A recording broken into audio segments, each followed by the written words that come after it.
Assalamualaikum warahmatullahi wabarakatuh. Perkenalkan, saya perwakilan dari kelompok saya. Di sini akan membahas tentang perawatan pada trafo di PLN. Lebih tepatnya di Gardu Induk. Sebelumnya saya akan memperkenalkan diri terlebih dahulu beserta teman-teman saya. Yang pertama yaitu Faisal Tatak, kemudian ada saya sendiri sama Puspa Mega, kemudian ada Via, dan yang terakhir ada Fikrul Islam. Berikut adalah presentasi mengenai perawatan trafo di PLN.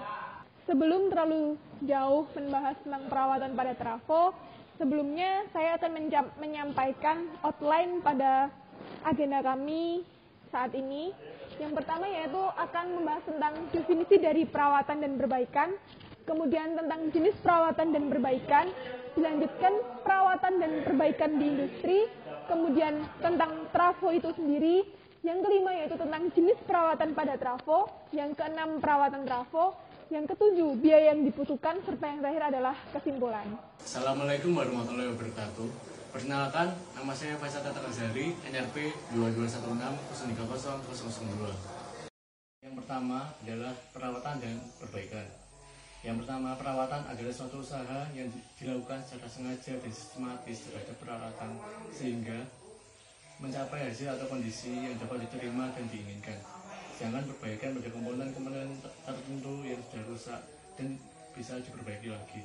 Tidak semua komponen bisa diperbaiki tergantung pada jenis kerusakannya. Jika memang terjadi troubleshooting atau memang bisa diperbaiki melalui sistemnya, dan jika memang terjadi kerusakan fisik itu memang kemungkinan bisa diperbaiki. Bab yang ketiga yaitu mengenai perawatan dan perbaikan di industri.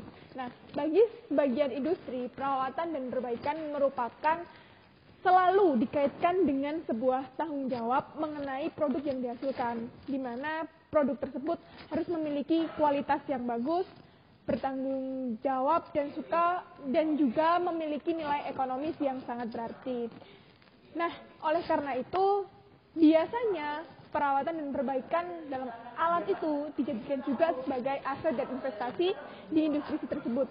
Sehingga perbaikan dan perawatan tersebut menjadi hal yang penting dalam dunia industri.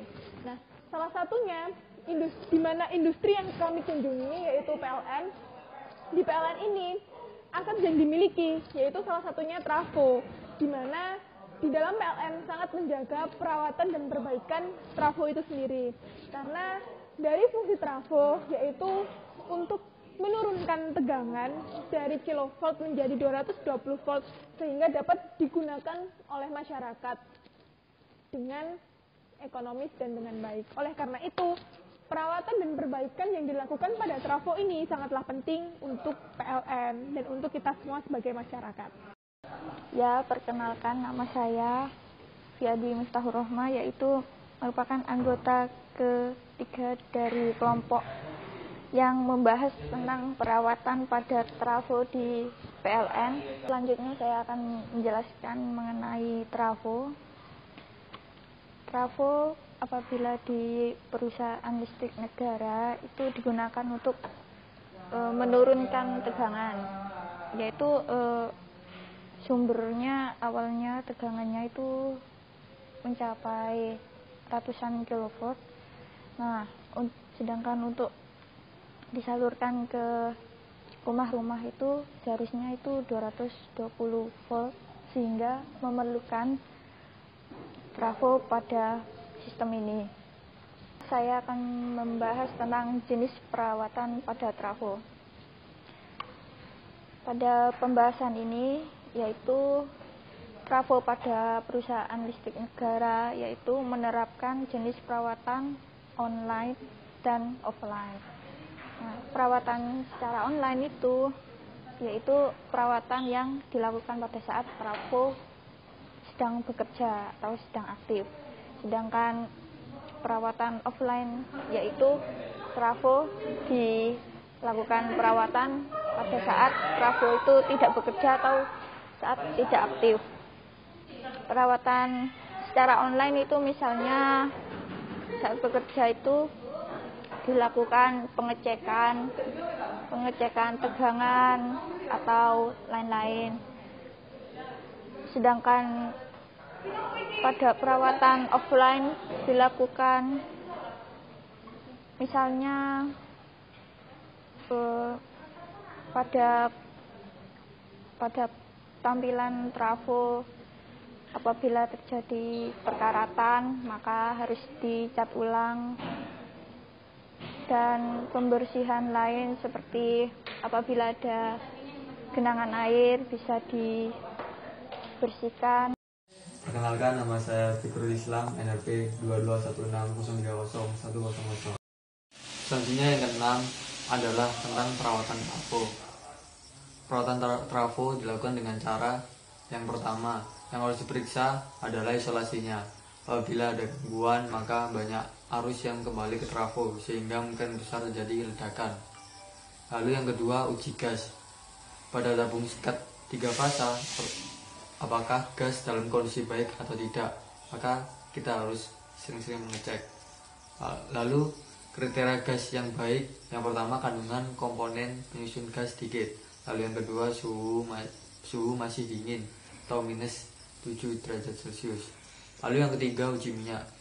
Mengenai tahanan isolasi, untuk rutinitasnya memberi minyak dalam waktu tertentu.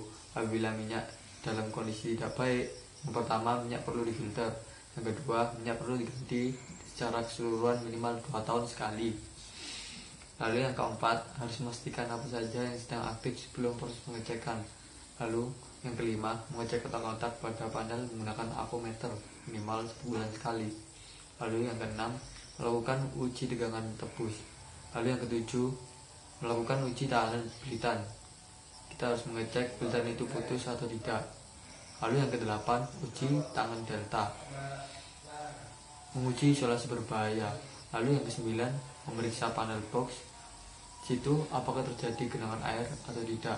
Apabila ada, maka tinggal mengganti karet pelekat pada tepi tutupnya yang dilakukan setiap hari. Lalu yang terakhir, memeriksa baut, memastikan baut yang terpasang dengan baik atau tidak kendor.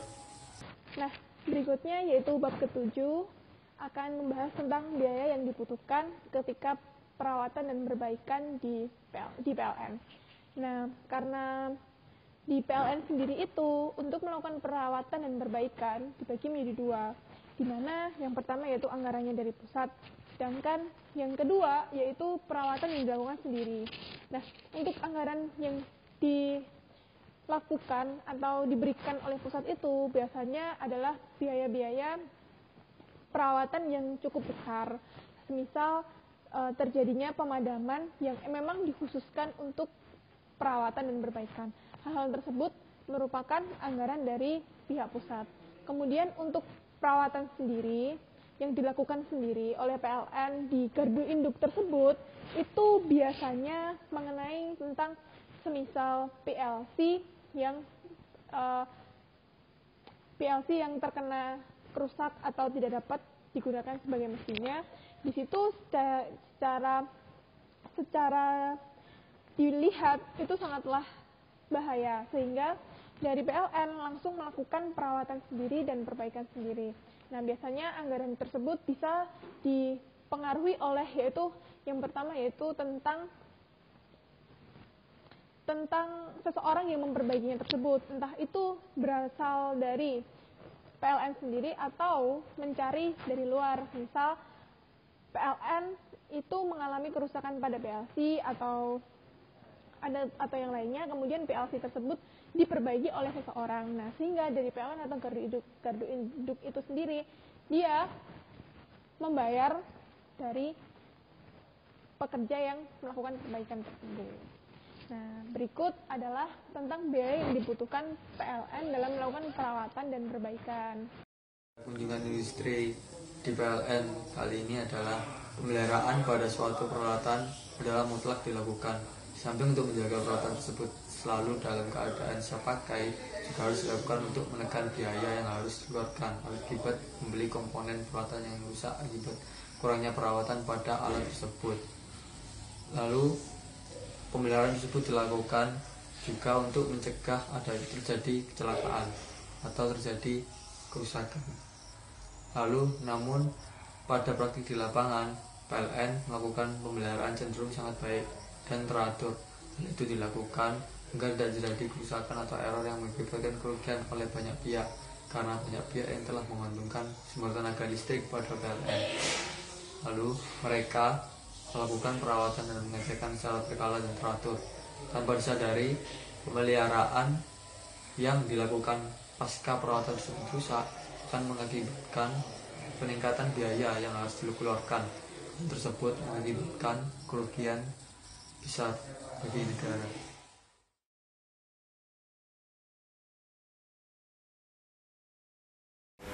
Sama kok mas, mungkin gede ya makanya untuk itu sing gili sing anu enggak kelihatan. Cuma kalau kita yang besar ini proteksinya lebih utamakan kita, karena dia kalau sekali padam, daerah yang terdampak yang padam tadi juga banyak. Kalau kecilan cuma mungkin 200, 300. Kalau ini padam, betul-betul padam, wah nanti sebelahan di sini lawan hebat. Ada? Mas, pernah nggak mas?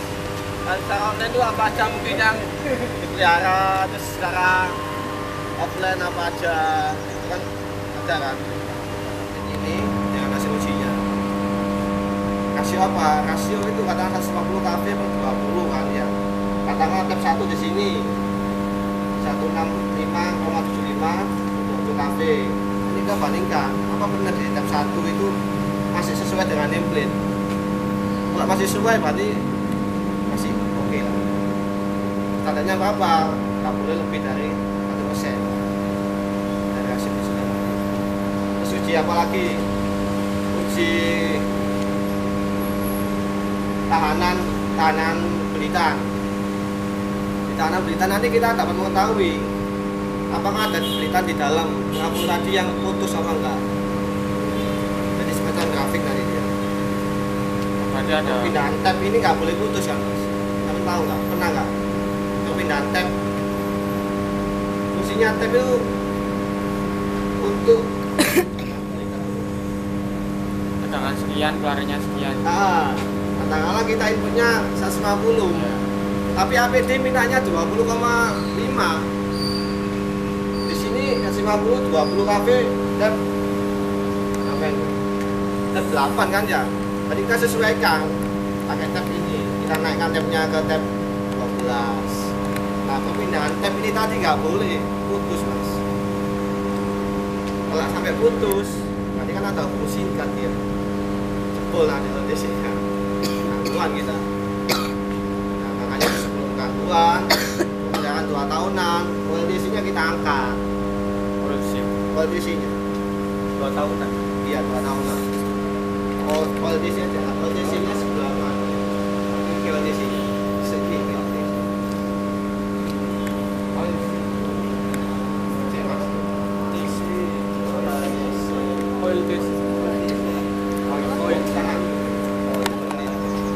Hasil ujinya nggak boleh kurang dari 1,20. Jadi hasil menit ke 1 dengan menit ke 10 dibandingkan, dibagi menit ke 10 dibagi menit ke 1 dibagi, hasilnya nggak boleh kurang dari 1,20. Indeks polarisasinya nggak boleh. Mana pak? Yang kok tak kelihatan ya kan?